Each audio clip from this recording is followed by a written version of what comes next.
Olá, um querido internauta fez uma pergunta muito interessante com base em Hebreus 10, 12 a 14. Se Jesus Cristo morreu na cruz por nós e pagou pelo preço dos nossos pecados, qual é a necessidade de Deus julgar-nos? É uma pergunta importante e é sobre este tópico que eu tratarei com você agora.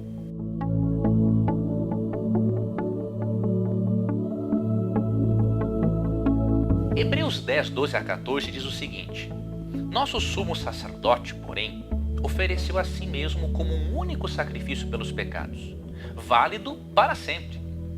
Então, sentou-se no lugar de honra à direita de Deus, e ali aguarda até que todos os seus inimigos sejam humilhados e postos debaixo de seus pés. Porque mediante essa única oferta, ele tornou perfeitos para sempre os que estão sendo santificados. A pergunta do nosso internauta com base em Hebreus 10, 12 a 14 é a seguinte: se Cristo ofereceu um sacrifício perfeito por nós, se Jesus Cristo já nos perdoou, por que precisamos ser julgados? Antes de responder mais diretamente a essa pergunta, eu devo mostrar para você que apesar do julgamento, apesar do sacrifício de Cristo ser completo e perfeito, a necessidade de um juízo continua. O que a Bíblia diz a respeito? Vou ler 2 versículos. O primeiro deles, Romanos 14, verso 12, diz assim: Assim, cada um de nós será responsável por sua vida diante de Deus. Em outras traduções, cada um de nós dará contas de si mesmo a Deus. Então veja, quando Paulo usa o nós, ele está incluindo os cristãos. Os cristãos também terão de dar contas a Deus, apesar da perfeição do sacrifício de Cristo. Por quê? Espera mais um pouquinho que eu já respondo. Outro texto importante para avaliarmos é 1 Pedro 4,17, que diz: Pois chegou a hora do julgamento, que deve começar pela casa de Deus. E se o julgamento começa conosco, que destino terrível aguarda aqueles que nunca obedeceram às boas novas de Deus? Veja, aqui fala que o julgamento começa pela casa de Deus, ou seja, pelos filhos de Deus, e depois vai para aqueles que não são filhos de Deus, os ímpios. Então, a Bíblia é clara em mostrar o quê?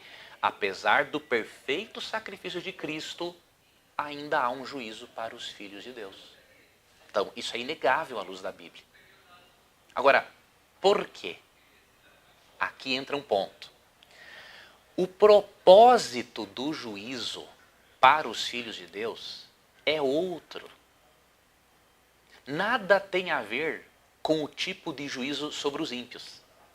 Precisamos entender que, à luz da Bíblia, o juízo tem 3 fases. A primeira apenas, que é uma fase muito boa, se aplica aos filhos de Deus. As outras 2, que são fases terríveis, se aplicam aos ímpios. Então, quando você entender isso, você vai perceber que a suficiência e a eficácia do sacrifício de Cristo em nada afeta a doutrina do juízo. A primeira fase do juízo, que é uma fase boa para os filhos de Deus, é mencionada em Daniel capítulo 7. E você vai ver que não afeta em nada a compreensão da salvação pela fé em Cristo e a suficiência do sacrifício de Cristo. Em Daniel capítulo 7, mostra o resultado desta primeira fase do juízo. Daniel 7, 26 e 27. Veja que esta primeira fase é uma fase excelente. O cristão não precisa temer. Contudo, o tribunal o julgará. Quem? O poder representado pelo chifre pequeno. Roma papal aqui nesse contexto.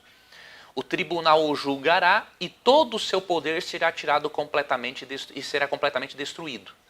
Então serão dados ao povo do Altíssimo, ao povo santo do Altíssimo, a soberania, o poder e a grandeza de todos os reinos debaixo dos céus. O reino do Altíssimo permanecerá para sempre, todos os governantes o servirão e lhe obedecerão. Olha o resultado do juízo pré-advento. da primeira fase do juízo? O poder representado pelo chifre pequeno é condenado e o reino eterno é dado para os santos. Isso ocorre porque o propósito do juízo da primeira fase é vindicação, não é condenação. Aqui está a diferença. Em Daniel 7, 9 e 10, você percebe que começa o tribunal divino, abrem-se os livros para que as pessoas sejam julgadas de acordo com os registros celestiais, e você percebe que ao redor do trono de Deus estão milhões de anjos. Veja, Deus é onisciente, mas os anjos não são. Nesse juízo pré-advento, nessa primeira fase, o que Deus faz? Deus vindica o caráter dele, de Deus, e o caráter dos justos. Deus mostra para os anjos quem realmente é de Deus e quem não é. Você e eu não precisamos temer o juízo, porque o resultado dessa primeira fase, que é vindicação, é condenar o chifre pequeno e dar o reino eterno para os justos. E esta fase é fundamental, porque o conflito cósmico, ele afetou inclusive os anjos. Em que sentido? Eles tiveram dúvidas. Uma coisa é você estar me assistindo agora por esse vídeo e dizer assim, nossa, o Leandro, por explicar a Bíblia, por ser um cristão, ele está salvo em Cristo. Agora, outra coisa é o que se passa no coração do Leandro. Deus precisa dar segurança para o universo de que quem realmente está no céu é porque quer estar, é porque realmente aceitou a Cristo.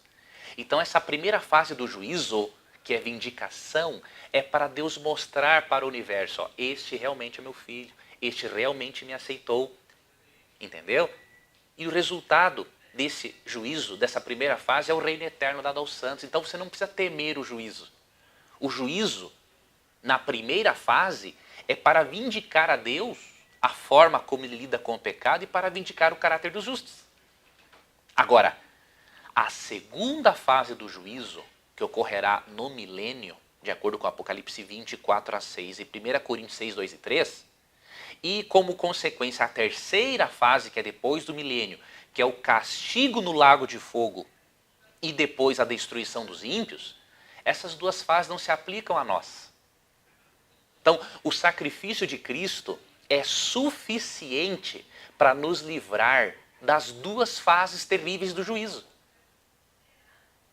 que é a fase durante o milênio e a execução final.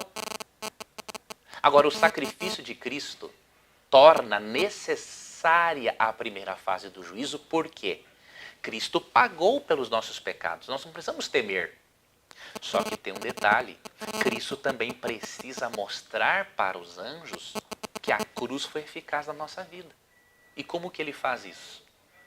Realizando uma investigação, um juízo pré-advento, para que quando ele voltar e ressuscitar os justos, os anjos possam ter certeza de que aqueles que serão ressuscitados realmente são justos. Porque só Deus conhece o coração, os anjos não conhecem. Então, se você tiver uma compreensão mais ampla do juízo, você perceberá que a doutrina adventista do juízo pré-advento não contradiz em nada a eficácia e a suficiência do sacrifício de Cristo. Portanto, se você ouviu falar que a doutrina do juízo pré-advento mina a eficácia do sacrifício de Cristo, eu lhe garanto, quem explicou isso não soube o que estava dizendo. E por isso eu lhe convido, conheça obras adventistas, como por exemplo, esta que nós estamos lhe mostrando. Este pequeno livro de Clifford Goldstein, que fala de 1844, ele mostra toda a base bíblica para a doutrina do juízo pré-advento, sem usar Ellen White, só usando a Bíblia, para refutar um outro argumento de críticos, que os adventistas creem no que creem por causa de Ellen White. Isso não existe. Tá bom? Então eu espero que esse vídeo lhe esclareça. Se você, meu irmão evangélico, meu irmão católico, não concordar com a doutrina do juízo pré-advento, que pelo menos você tenha em mente que não é uma doutrina herética. Ela não compromete a certeza da salvação em Cristo. Só amplia o juízo, mostrando que há fases distintas. Para o justo, o propósito é só vindicação, e para o ímpio é condenação. E, portanto, nós adventistas cremos em João 5, 24. diz que quem aceitou a Jesus não entra em juízo, ou seja, não entra no juízo condenatório, mas passou da morte para a vida. Tá bom? Que Deus te abençoe, muito obrigado por você fazer parte do meu canal. Espero que você, se não se inscreveu ainda, se inscreva para receber as notificações, ser informado do conteúdo. Espero que você também compartilhe com as pessoas para que nós possamos juntos levar a Bíblia e os ensinamentos bíblicos para muito mais pessoas. Fique com Deus e até um próximo encontro. Você já pensou em estudar a Bíblia em qualquer lugar? Pois eu adotei uma metodologia, a metodologia do audiolivro, para que você possa ter respostas a 27 perguntas complexas, porém eu apresento-as de maneira simplificada. Com simplificada não quero dizer sem conteúdo, é com muito conteúdo, porém de forma fácil de entender. Então você pode ter este material, se for do seu interesse, estudar mais profundamente a Bíblia em qualquer lugar onde você esteja, não é? Para aproveitar bem o tempo. E você pode ver meu audiolivro aqui. E também eu recomendo que você veja esses vídeos aqui para que você possa se aprofundar ainda mais no estudo da Bíblia, tá bom? Que Deus guarde a você, que Deus ilumine o seu estudo da Bíblia, que ao ouvir ainda mais da palavra de Deus, a sua fé nele aumente significativamente. Que Deus te abençoe.